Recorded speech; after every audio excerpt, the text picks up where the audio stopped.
Olá, tudo bem? Boa noite, como vai? Vai bem? Tomara que sim, a gente está chegando com o programa Opinião. Mais uma vez, em mais uma noite, a gente vai de agora até às 8h30 com o Opinião na TV Pantanal, Rede TV, uma emissora do grupo Gazeta de Comunicação. E olha, hoje a gente vai falar sobre o consumo e a gente tinha falado ontem, né, que tem tudo tomando conta aí das prateleiras com preços, arroz R$ 40, o óleo óleo de soja R$ 7 e muita coisa, carne bovina, mais uma vez aí, está aparecendo aí como vilã. Tudo isso a gente, e mais, não é? Todas as suas dúvidas sobre direito do consumidor, você vai poder acompanhar aqui, até dirimi-las, porque afinal de contas a gente vai entrevistar o Dr. Edmundo Taques, que já está aqui à disposição, já está a postos à mesa, à bancada com a gente. Você pode, inclusive, mandar sua pergunta, caso haja alguma dúvida, não é? Nesse sentido aí, sobre, enfim, os assuntos são os mais variados. Você pode mandar a sua pergunta via WhatsApp 99932-2529. 99932-2529. Pergunta sobre esses assuntos que a gente está falando aí, não é? Que dizem respeito aí a essa alçada aí do PROCON. Afinal de contas, doutor Edmundo Taques é secretário adjunto do PROCON Mato Grosso. Para isso, com isso, por isso, eu tenho aqui ao meu lado direito Lorenberg Alves mais uma vez. Professor, boa noite. Boa noite, meu amigo Paulo Coelho, e um grande abraço, mas um grande abraço mesmo a todos os nossos telespectadores, a razão maior do nosso programa. Você marcou aí o telefone, né? Cadê o Bafo? Põe lá, por favor, Bafo, o telefone de novo, 99932, está aí, ó, 99932-2529, para você participar, interagir conosco aqui ao longo da opinião desta noite. Doutor Edmundo, satisfação em recebê-lo aqui, não é? E num momento tão importante, onde as pessoas estão ávidas por informações no que diz respeito aí ao consumo como um todo em tempos pandêmicos. Satisfação em recebê-lo. A satisfação é minha, Paulo Coelho, professor Lorenberg, espectadores do programa Opinião. É uma satisfação enorme estar aqui pela primeira vez com vocês.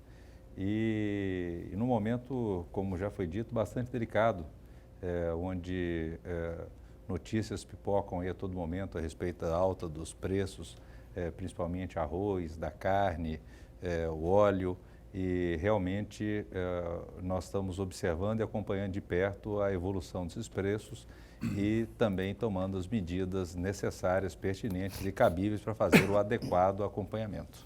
Rapaz, o Lorenberg, eu não sei se já foi ao supermercado, mas eu fui e não é mentira, eu achava que era coisa de... que era fake news, mas é verdade. O arroz, um pacote de 5 quilos, R$ 30, 35, depende, né, da produtividade. Mas não tem coisa mais baratinha não, que eu estava acostumado a pagar num pacote de 5 quilos, R$ 18, né, quando muito, R$ 32 agora. O preço está muito salgado, né? Como é que pode isso aí, doutor Edmundo, ter? A que se deve é oferta e procura? São os chineses que estão brigando lá com os Estados Unidos e aí acaba refletindo aqui? Ou o que, aliás, a propósito, estava assistindo agora há pouco aí uma entrevista não, a live do presidente Bolsonaro, ele dizendo que o Estado brasileiro acabou aí de decidir a importação de arroz, 400 mil toneladas para dar um gás aqui no país. Mas, enfim, a que se deve isso aos olhos do PROCON de Mato Grosso? É verdade.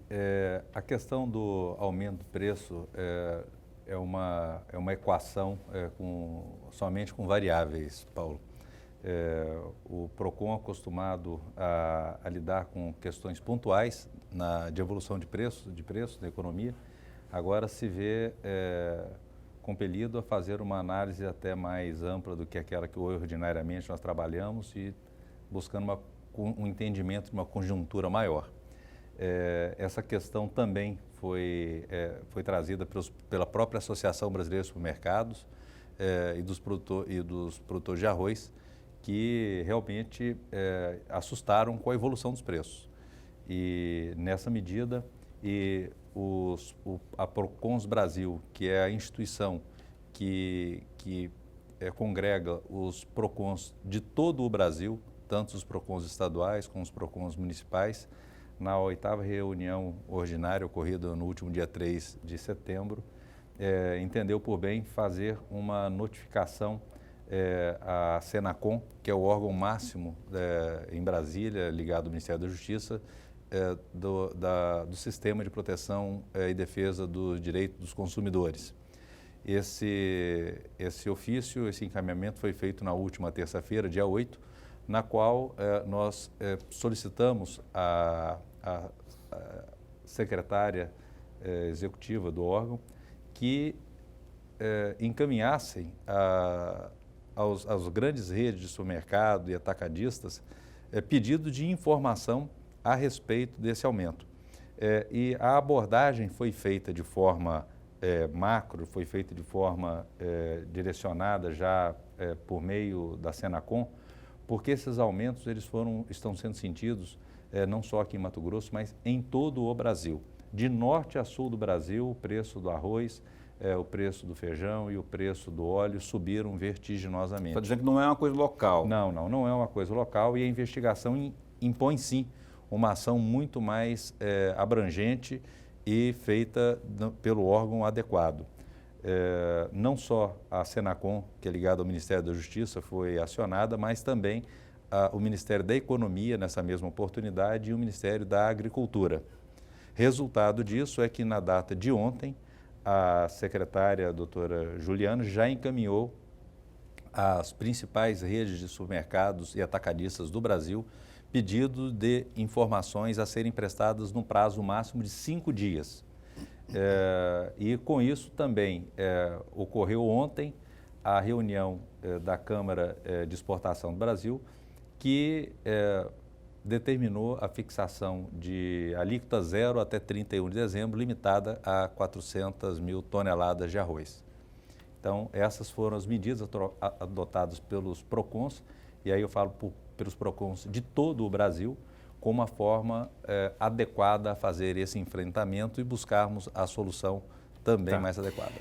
Sobre os demais produtos da cesta básica e que estão tendo um aumento vertiginoso, aí a gente vai falando ao longo do programa aqui. Professor Laurenberg, por favor. Antes de mais nada, secretária adjunta, a nossa alegria, o prazer e honra de tê-lo aqui num momento que poderia ser outro, né? Mas a discussão de falar de preço, de falar do abuso contra o consumidor, de falar das garantias que tem desse consumidor, todos os dias me parece que sejam necessários para a nossa discussão. O senhor falava agora há pouco a respeito desse ofício que foi encaminhado por todos os PROCONs para a Senacom, a Secretaria Nacional do Consumidor, que é ligada ao Ministério da Justiça. Esse ofício deixa muito clara, muito evidente, o aumento desses preços e, portanto, a vulnerabilidade do consumidor. Tornar vulnerável obriga o poder constituído, o poder público, a tomar a sua iniciativa. E tomou, porque a própria Secretaria e o Ministério da Justiça, como o senhor muito bem disse, cobrou por parte dos empresários 5 dias para dizer o porquê desse aumento. Secretário, e aí eu vou provocar o senhor mesmo como cidadão, como consumidor que de fato o é. O fato de o governo importar, é suficiente essa importação para diminuir a vulnerabilidade do consumidor? Ou o senhor acha que é um paliativo, que pode melhorar agora, mas daqui a pouco nós teremos o mesmo problema à nossa frente? Como consumidor, professor, como todos somos, realmente nos sentimos bastante fragilizados nesse momento. E fragilizados não só no aspecto da economia, diante da economia global e da economia nacional, mas também agravado ainda mais pelos reflexos da pandemia, que tirou boa parte da renda dos brasileiros e de todos nós que aqui estamos. Sem sombra de dúvida, o aumento vertiginoso e assustador da cesta básica nas últimas semanas observadas, com maior intensidade na última semana, traz-nos uma preocupação muito grande com o consumidor vulnerável, mas especialmente, professor, com aquele consumidor que foi recentemente tirado dessa extrema vulnerabilidade com os incentivos e a ajuda dada pelo governo federal, mas que estamos enxergando mais para frente uma situação bastante difícil novamente, uma vez que sinaliza-se que essas ajudas, esse auxílio, né, emergencial será estendido até dezembro, quando não se consegue ver num prazo tão curto alguma solução viável para esse problema do aumento dos preços. Eu digo isso porque, com relação à importação do arroz, os chineses realmente, tudo indica que compraram todo o estoque de arroz que restava. Que não tinha sido negociado Que não ainda. tinha sido negociado em venda antecipada. É muito comum no mercado de commodities que o produtor vende a sua produção antes mesmo de plantá-la. E essa produção que não foi vendida, não só aqui no Brasil, mas também na Argentina, no Uruguai, os chineses realmente compraram uma quantidade enorme de arroz, e isso muito provavelmente pelo estremecimento das relações comerciais entre China e Estados Unidos. Essa compra de arroz realmente desequilibrou a oferta do produto aqui no mercado interno, o que levou o governo federal, enxergando um possível desabastecimento do arroz no mercado nacional, conseguimos trazer esse produto importado de países da Ásia com um preço mais adequado. Lembrando sempre que, por mais adequado que seja, ele não vai ser mais baixo do que aqueles praticados aqui no mercado brasileiro, produto nosso. Então, essa medida é importante, é necessária, mas não consigo ver, com essa medida exclusivamente, uma solução a curto ou médio prazo do problema que se instaurou. Rapaz, é uma coisa interessante, chega a ser engraçada isso, né? A gente tem o arroz, os chineses vêm, compram o arroz, todo o arroz, e a gente vai e compra da Ásia, vai lá na Ásia, compra 400 mil toneladas. É uma coisa que não dá muito para entender, né? São questões de uma economia altamente globalizada, no qual está inserido o Brasil, e o que expõe também a vulnerabilidade da exposição extrema a esse livre comércio. Mas é uma opção econômica e macroeconômica, do qual nós, como órgão de defesa, proteção e defesa do consumidor, temos que agir pontualmente naquilo que nos cabe, denunciando e atuando de forma adequada. Agora, o curioso é que dentro desse quadro já caótico de preços, nós ainda temos comerciantes, aí nem vou falar empresários, que, aproveitando disso, abusam da elevação dos preços.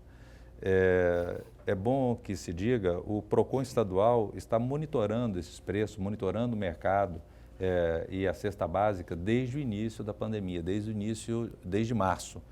E esse é um trabalho contínuo que nós estamos fazendo, intensificado nas últimas semanas em razão desse aumento significativo dos itens da cesta básica. E nós temos hoje mais de 260 procedimentos de investigação de práticas de preços abusivos. Isso oriundo de denúncias, o quê? Ou vocês vão em loco conferir? A fiscalização tem várias formas. Nós podemos instaurar a fiscalização de ofício ou mediante a denúncia do consumidor. Lembrando que nessa questão do preço abusivo do arroz, é muito importante a participação e a atenção dos consumidores. Hoje mesmo, pela manhã, Eu acompanhei diversos estabelecimentos, em visita, diversos estabelecimentos comerciais, supermercados, no Pedra 90, Jardim Industriário, no CPA, no Cristo Rei, e acompanhei de perto esses preços. Por exemplo, esses preços narrados aqui no início do programa de 30, 35 reais, nós não encontramos. Encontramos preços que variavam entre 18 e até R$ 26,99 no preço do arroz, variando isso de bairro a bairro, dependendo do tamanho do supermercado. Mas isso não quer dizer que esses preços de 35, de 30 reais não existam. Ocorre que nós não temos acesso a essas informações. Então vamos fazer o seguinte, até um serviço que a gente vai prestar aqui a você que nos assiste, não é? Que é em grande quantidade, né? Em grande maioria aí, consumidores. O senhor pode passar um contato, as pessoas devem fazer o quê quando identificar aquilo que possa parecer absurdo em termos de preço? Devem ligar para onde, acessar o quê? Pois bem, a questão dos preços abusivos, uma vez identificado, o consumidor identificando esse preço que está fora da curva, né, fora desse patamar que nós estamos mencionando aqui, deve encaminhar a nota fiscal do produto ou fotografia do anúncio do produto para fiscalização do PROCON. Essa fiscalização, essa denúncia tem que ser feita pelos meios formais, para que nós possamos dar o regular andamento no processo. Então, o consumidor deve passar essas informações via e-mail para fiscalização do PROCON ou então para a ouvidoria do PROCON. Uhum. Também lembrando que o consumidor pode levar o seu reclame na sede do PROCON, localizado na General Vale, no centro no atendimento localizado num shopping na Várzea Grande e também nos ganha-tempos, mas sempre com o documento comprobatório dessa prática. Isso agiliza o nosso trabalho e deixamos de atuar de forma geral para atuar especificamente naquele local onde o consumidor encontrou. Tenha certeza, Paulo, que o comerciante que pratica esse tipo de infração, ele não pratica isso de forma desatenta. Ele pratica caso pensado. Não é fácil. O que nós temos na tela aí que eu não estou enxergando? O que é isso aí? Esse é o site do PROCON. Esse é o site, né? Exato. É o site do PROCON, no qual o consumidor pode ter acesso aos Tem um telefone, o telefone mais conhecido? Está também na tela, os telefones do PROCON. Esse 2100 aí é o telefone de lá. Exatamente, esses são os telefones do PROCON. Então, munido de foto, de algum comprovante nota fiscal, né? Professor Lorenberg, por favor. Secretário, eu vou falar muito rapidamente aqui a importância que é o PROCON, não apenas para o conjunto de consumidores, mas para o conjunto dos cidadãos mato-grossenses, sobretudo. O PROCON é um órgão de atuação administrativa, né, que tem como objetivo, um dos objetivos, que é exatamente a tentativa de manter o equilíbrio e a harmonia nas relações de consumo. Não é isso? E mais um pouco, tem o poder de multar, de interditar as empresas e também de apreensão de produtos impróprios para o consumo. Diante de tudo isso, que não é uma tarefa fácil, convenhamos, não é uma tarefa fácil, quais são as medidas que o PROCON está tomando, independentemente da medida nacional, da medida da Senacom, quais são as medidas tomadas pelo PROCON para cumprir de fato ou trazer de fato esse equilíbrio, essa harmonia numa relação de consumo? Excelente pergunta, professor. Esse equilíbrio na relação de consumo, nós temos que ter por base, inclusive agora o CDC completando amanhã 30 anos de nascimento, né? Amanhã, no dia 11, comemora Verdade. o 30º O ano. consumidor amanhã faz aniversário. E por isso, uma honra estar aqui nessa noite tratando de defesa do consumidor. Muito obrigado mais uma vez pelo convite. E a pergunta foi o primeiro questionamento que me fiz quando assumi a gestão do PROCON. Eu percebi de plano a necessidade de um resgate desse papel de equilibrar essa balança, professor.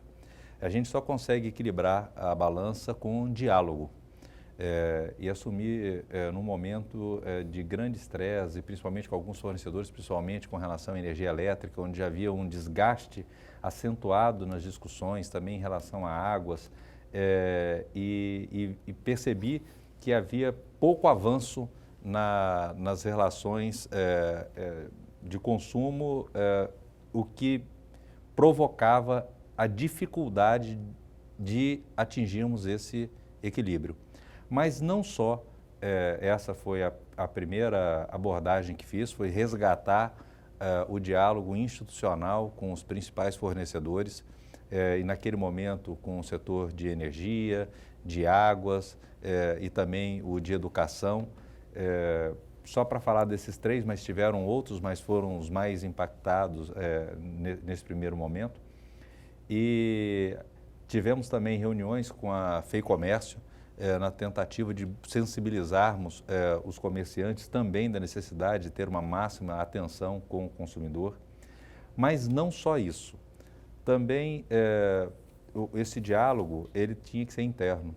Nós tínhamos que resgatar as parcerias com os próprios órgãos do Estado, quais sejam com a AGER, hoje presidida pelo Dr. Nespolo, com o IPEM, do Dr. Bento, e com a Defensoria Pública e Ministério Público. Esse ferramental do qual dispõe o governo para proporcionar esse equilíbrio na relação de consumo não estava bem articulado, não estava agindo de forma uníssona, em harmonia. Então, eu busquei e tenho buscado diuturnamente o resgate do diálogo institucional com os próprios órgãos da administração pública e também com a Defensoria Pública e o Ministério Público, mas, sobretudo, com os fornecedores. E com esse tripé, fornecedor, Estado e consumidor, nós conseguimos colocar em prática retomar e resgatar essa busca efetiva do equilíbrio na relação de consumo. A relação de consumo é algo, professor, o senhor bem sabe, muito complexa, Paulo. Sim. São N fatores que determinam a proteção, a efetiva proteção do consumidor. E se nós não temos esse ferramental azeitado, trabalhando de forma conjunta e proativa, a gente enfrenta grandes dificuldades. Ô, doutor Edmundo, eu vou trocar de assunto. A gente pode até retomar esse assunto aí que o professor perguntou depois, mas eu quero, até não ficar para trás, abordar um assunto aqui muito preocupante para os pais, principalmente de alunos que estão matriculados em escolas particulares. Em tempos pandêmicos, aulas suspensas, como é que está a política, como é que está o trabalho do PROCON, já que eu sei que há muitas reclamações, há demandas de reclamações enormes, porque afinal de contas um produto foi comprado, que o produto qualquer, a mensalidade escolar, que o produto na verdade é o ensino privado, e aí que é pago por meio de mensalidades, e aí quando não estamos tendo aula, como é que vai ficar isso? Como que o PROCON está lidando com isso? Há providências? O que as pessoas devem fazer, já que daqui a pouco termina o ano? Essa foi uma outra questão que nós abordamos desde o tempo inicial da pandemia. Haviam grandes incertezas no mês de abril, maio, da dimensão que a pandemia iria tomar e os efeitos por quanto tempo. Chamamos o sindicato dos estabelecimentos de ensino privados para um diálogo e tivemos bastante êxito nas tratativas e nos encaminhamentos dados naquele momento. E por essa razão, hoje nós temos um número não tão grande de reclamações. Existe ainda muitas inquietações a respeito de valores de mensalidades, mas efetivamente reclamações... Dúvidas, né? As pessoas têm dúvidas a respeito. Reclamações levadas ao PROCON, ainda que tenha um aumento, tenhamos registrado um aumento, ele foi bem menor do que aquilo que nós estávamos esperando no início da pandemia. Fato é que nós incentivamos o diálogo entre a escola, os estabelecimentos de ensino e os pais mantenedores desses contratos. Então, foi um trabalho feito no início da pandemia que viabilizou o não avanço muito acelerado dessas reclamações. Agora, certo é que os pais de alunos, os alunos têm que estar muito atentos com relação ao objeto que é do contrato de ensino escolar. O objeto do contrato, muitos falavam em descontos, vamos fazer um desconto linear de escola de 15%, 20%, 30%, alguém sugeriram até 50%. A escola vai economizar água, energia, transporte escolar, enfim, um sem número de opiniões surgiram naquele momento. Mas ninguém falava naquele momento, Paulo e professor, a respeito do núcleo do contrato de ensino, que é o conteúdo pedagógico. O conteúdo pedagógico ele teria que ser entregue de qualquer forma. E nós, na incerteza de qual seria o tamanho do impacto da pandemia ao longo do tempo nesse contrato de ensino, tomamos a cautela de não nos posicionarmos naquele momento objetivamente com relação a um percentual específico para podermos aguardar esse desenho, o que seria flexibilizado ou não no contrato de ensino. E somente agora, com a edição da Lei 14.040, de 18 de agosto de 2020, que foi possível entendermos tecnicamente o que pode ou não pode ser flexibilizado no contrato de ensino. E o que pode ser ou não ser é que, por exemplo, no ensino superior, existe a possibilidade da não entrega de até 75%, entrega mínima de 75% de algumas matérias, entrega mínima de 75% de algumas matérias, o que já nos alerta que algo não será entregue.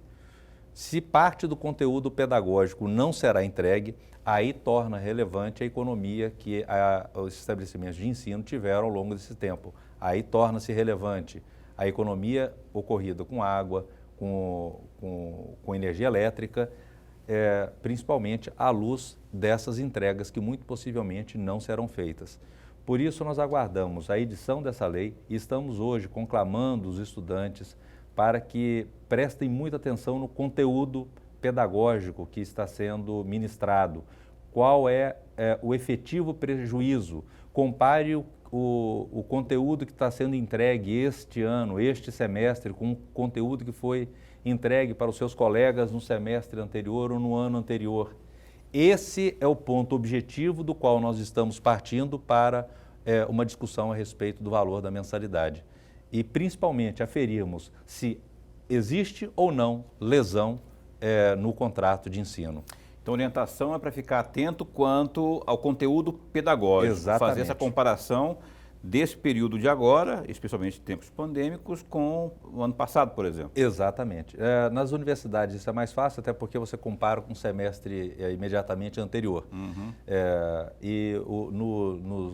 No ensino médio é um pouco mais complicado, porque você tem que comparar com o ano anterior inteiro, né? Mas é possível sim, nós já temos recebido das universidades alunos que foram orientados dessa forma no PROCON e estamos recebendo sim planilhas detalhadas a respeito de quantas horas aula em determinadas matérias específicas deixaram de ser ministradas. E a partir daí sim o PROCON consegue agir com bastante eficiência, é o que nós vamos fazer. Vou pedir para o meu colega Lorenbeck deixar uma pergunta para o próximo bloco, por favor, professor. para o digníssimo aqui responder no próximo bloco. Ainda sobre essa resposta, secretário, porque parece que ela é muito importante, o senhor falava logo no começo da resposta que houve um diálogo, uma conversa do PROCON com os representantes das escolas. A minha pergunta é, nesta conversa, nesse diálogo, ou no momento posterior ou anterior, não teve o representante dos estudantes, representante dos pais de alunos, também interessado nessa conversa? E qual foi o diagnóstico com representantes de alunos e representantes de pais de alunos? A pergunta versa sobre a reunião, o trabalho feito também com os estudantes e pais de alunos. Junto com as reuniões, as tratativas feitas com os representantes das escolas, fizemos também reuniões com a União Nacional dos Estudantes e a União Estadual dos Estudantes, além de diretórios acadêmicos de universidades. E foi fruto dessa reunião e do entendimento obtido nessas reuniões é que nós conseguimos formatar um modelo pelo qual seria possível nós aferirmos a entrega ou não do conteúdo pedagógico. Então foi o que foi decisivo na formatação de um modelo pelo qual o PROCON poderia avaliar lesão ou não na entrega do contrato educacional, foi justamente, professor, das informações obtidas e auridas, do conhecimento aurido, nessas reuniões com a União Nacional dos Estudantes, União Estadual dos Estudantes e alguns diretórios acadêmicos de universidades. Então, realmente fizemos esse trabalho. E no que diz respeito à associação de pais, você veja que nós buscamos também e descobrimos que, diferente do nosso tempo, em que existia a associação parece, né? de pais, né? É muito difícil você localizar, não consegui encontrar. Um ou outro estabelecimento de ensino ainda mantém viva essa instituição. E hoje nós temos uma grande dificuldade em reunir os pais de alunos que estão dispersos no estado inteiro e não conseguimos identificar. Pode ser, inclusive, que haja essas associações, mas nós não conseguimos contato com essas associações. Sabemos que, pontualmente, um ou outro estabelecimento de ensino, isso é bom que se diga, tem ainda essas escolas mais tradicionais, mais antigas, mantém ainda essa instituição das associações. Eu vou pedir para a produção colocar de novo na tela aí o contato, né, para que as pessoas possam fazer denúncias, acionar aí o PROCON em caso de abusos. Você verificou aí alguma situação no supermercado, preço muito elevado. Olha, esse aí é o contato. É isso mesmo, doutor Edmundo? É isso aí, ó. Exatamente. O contato para que você possa... E é importante, se houver algum tipo de denúncia, que você mande fotos, né, para comprovar ali. Isso vai agilizar o trabalho do PROCON em tomar providências quanto à sua denúncia. Ô, doutor Edmundo, eu vou perguntar para o senhor sobre as audiências de conciliação. Como isso está ocorrendo em tempos de pandemia? Tem o fator online e aquela pessoa que não tem estrutura para fazer o seu procedimento, não é, para participar de uma audiência de conciliação, o PROCON auxilia de forma técnica, enfim. Como é que está hoje funcionando aí esse processo de audiências de conciliação? Essa pergunta também foi um outro desafio que nós enfrentamos esses últimos meses, né? Mas não foi um desafio que somente nós enfrentamos, muitos outros órgãos que trabalham com audiências tiveram que passar pelo mesmo desafio e tivemos que reformatar e reformular as audiências PROCON, que antes feitas todas de modo presencial, tiveram que ser readequadas ao mundo virtual. Para que isso acontecesse, Paulo, nós tivemos o apoio, assim, incansável do Tribunal de Justiça, em especial do doutor Ildebrando e da doutora Maria Helena, através da Câmara de Conciliação de segundo grau, nos auxiliou tecnicamente como desenvolver uma audiência de conciliação pelo modo virtual. O Tribunal de Justiça também passou por isso recentemente em decorrência da pandemia, no que diz respeito aos juizados, e nós conseguimos aurir da experiência vivida por eles o conhecimento necessário para nós iniciarmos esse processo. Mas não parou por aí, contamos também com o apoio da OAB, principalmente da Comissão de Juizados Especiais e também de toda a equipe da CETASC, com apoio técnico. Hoje, o que acontece? Nós estamos fazendo essas audiências da forma virtual. O consumidor nem sempre tem acesso à internet. Isso que eu perguntei. Exato. Esse consumidor ele tem duas opções. Quando ele receber a comunicação do PROCON, que poderá ser por telefone, por WhatsApp ou por e-mail, que são os meios de contato que o consumidor deixa conosco, será agendada uma audiência virtual. O consumidor vai se deslocar até o PROCON, caso não tenha equipamentos técnicos para fazer a audiência da sua própria casa. O PROCON disponibilizou salas especialmente montadas para o consumidor, com o apoio de uma equipe técnica para auxiliá-lo no desenvolvimento da audiência. E do outro lado, nos seus escritórios estarão os advogados ou os prepostos e o conciliador trabalhando remotamente, porque nós temos muito conciliador trabalhando ainda em teletrabalho em razão da pandemia. Mas isso não prejudica em nada a realização das audiências, que já foram retomadas desde da semana passada. E com isso nós vamos conseguindo evoluir a nossa pauta de audiências, que, digo, Paulo, é bastante extensa. Nós já temos audiências agendadas até para o mês de janeiro de 2021, sendo certo que quando assumiu o PROCON em abril, essas audiências já estavam agendadas para setembro. É um grande desafio, mas que nós vamos vencer também. Ou seja, quem não tem computador, quem não tem equipamento técnico, o necessário para a conciliação, o PROCON oferece. Exatamente, exatamente. Basta procurar. Você tem o endereço lá do PROCON para as pessoas? O PROCON estadual ele está localizado na General Vale, na rua do antigo pronto-socorro municipal. E é de fácil, no prédio do antigo Cine. Ah, sim. É muito fácil a localização, fácil. Uma região central de fácil acesso. Tá certo.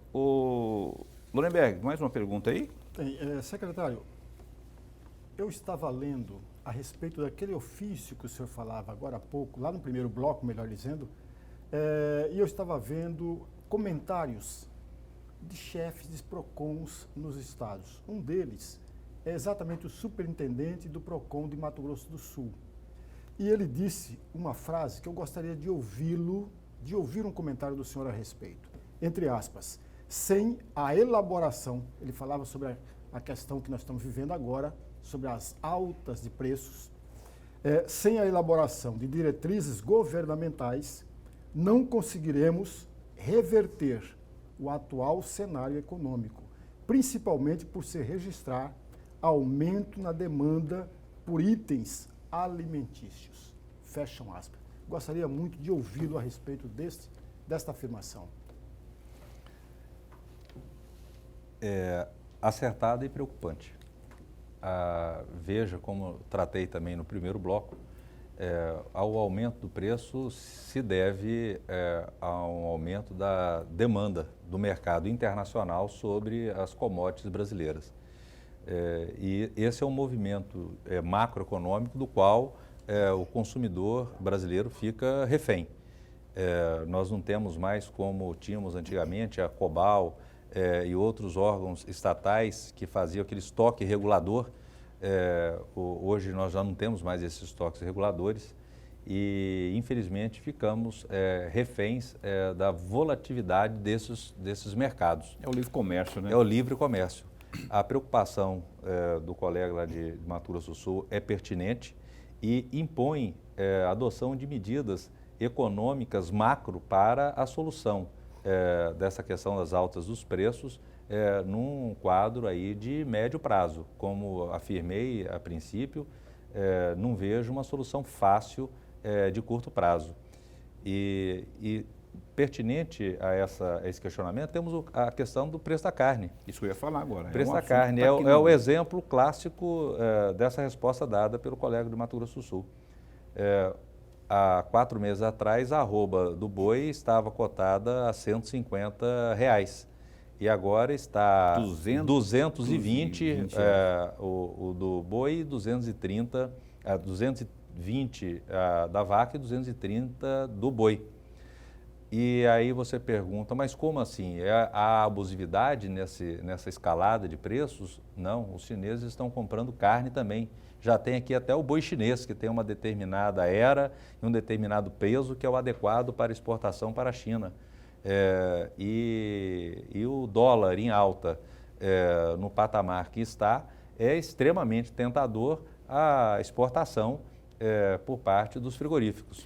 Chega a ser quase insano, né? Mas se você é empresário, você vai pensar no lucro, né? Afinal de contas, é nisso que o empresário pensa. Então, se ele tem $1 a 5,20 e a oportunidade de fazer negócios com a China, por exemplo, ele vai fazer o negócio. Sem sombra de dúvida. E é por isso mesmo que a solução para essa situação, ela depende de uma intervenção, sim, governamental. E não estou dizendo que deva ser tabelamento de preço ou não é a seara no qual trabalha o PROCON. Mas, conforme já colocamos para o Ministério da Agricultura e o Ministério da Economia e também para a Senacom, medidas urgentes devem ser tomadas para conter a escalada dos preços. E nessa mesma seara aí da carne tem a soja. A soja que também, além da alimentação humana, também serve para fazer ração e tudo mais, não é? A saca da soja também é algo que não dobrou, mas olha, não, a saca dobrou? Dobrou, a saca da soja dobrou. Ela estava não, quanto que ela estava? A saca da soja, e olha só, que tudo isso influencia no preço do gado, do boi. Nós temos aqui a saca da soja, ela estava sendo comercializada até antes de março a R$70. R$70. E agora está 120. Aí você vai me perguntar, mas como que há esse aumento? A soja é fixada na Bolsa de Chicago. O preço é fixado pela Bolsa de Chicago. A soja é uma commodity internacional, da qual é a Bolsa de Chicago que fixa esse preço. E o dólar em alta fez com que a escalada do preço da soja. Mas não é só a soja que aumentou, não. E todos esses itens que eu vou falar agora, eles fazem parte da composição do custo do gado. O milho saltou de R$18 a saca para R$50 a saca. Nossa, mãe. O farelo de algodão saltou do início do ano de R$450 a tonelada para R$970 a tonelada. E daí o aumento do custo da produção também do gado.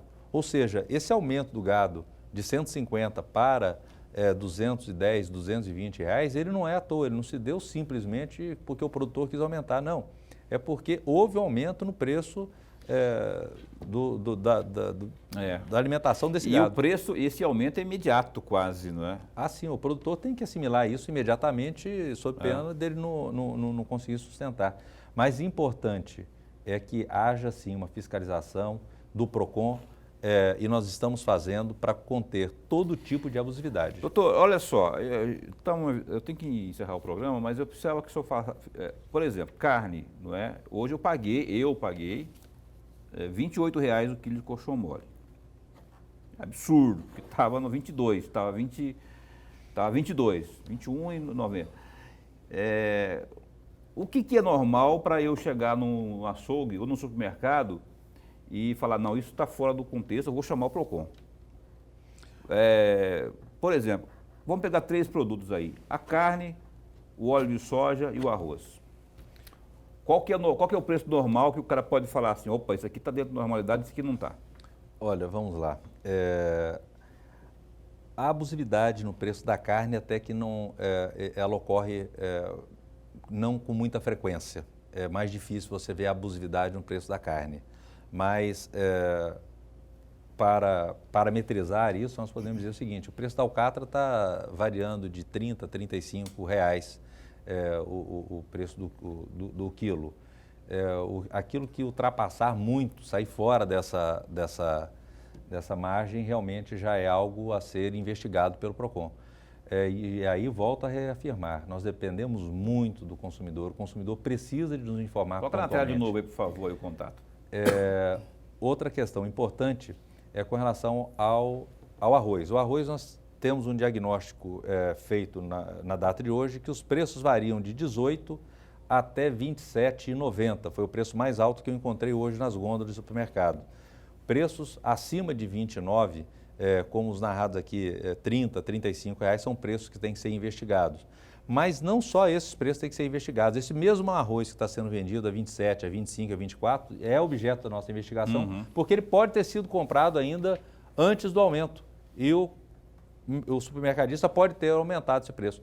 Estamos atentos e já expedimos ofícios e determinações para encaminhamento das notas fiscais. E o óleo de soja, R$ 7,00? O óleo de soja, R$ 7,00, a média R$ 7,00. Aquilo que fugiu muito a esse número de 6, 7, já encontrei até de 5 hoje, mas até R$ 7,90 o óleo de soja. Bem, eu quero agradecer aqui mais uma vez, agradecemos no início, vamos agradecer aqui também no final dessa entrevista aqui ao Dr. Edmundo Taques, que é secretário adjunto do PROCON Mato Grosso. Esclarecedora a entrevista, afinal de contas, aqui a gente pôde abordar esses assuntos que estão perturbando aqui o consumidor mato-grossense, brasileiro. E muito obrigado por ter vindo. E eu gostaria de deixar aqui o programa sempre à disposição. Quando tiver notícias boas ou preocupantes lá, a gente está aqui a postos para bem informar. Eu que agradeço, Paulo, eu que agradeço, professor. E gostaria de deixar um alento aqui ao consumidor tão fragilizado e vulnerável nesse momento. O PROCON estadual está atento a essa movimentação de aumento de preços e estamos agindo positivamente no sentido de ir atrás desses empresários, desses comerciantes que estejam eventualmente praticando preços abusivos. Tenha certeza que o PROCON estará lá, firme, para fazer as autuações necessárias. Muito obrigado ao doutor Edmundo Taques, muito obrigado a você que nos assistiu até agora, muito obrigado, Lorenberg Alves, até amanhã, sexta-feira. Até amanhã, meu amigo. Muito obrigado, secretário. E até amanhã, amigo telespectador. O entrevistado do Opinião de amanhã é Luiz Carlos Nigro, presidente do Sindicato dos Hotéis, Restaurantes, Bares e similares. Acompanhe, olha, esse setor de hotel aí está sofrendo uma pindaíba por conta dessa pandemia. Saiba o que fazer, o que tem de solução aí esse segmento. Amanhã no Opinião às 7h30, sexta-feira. Valeu? Muito obrigado, fica bem, fica com Deus também.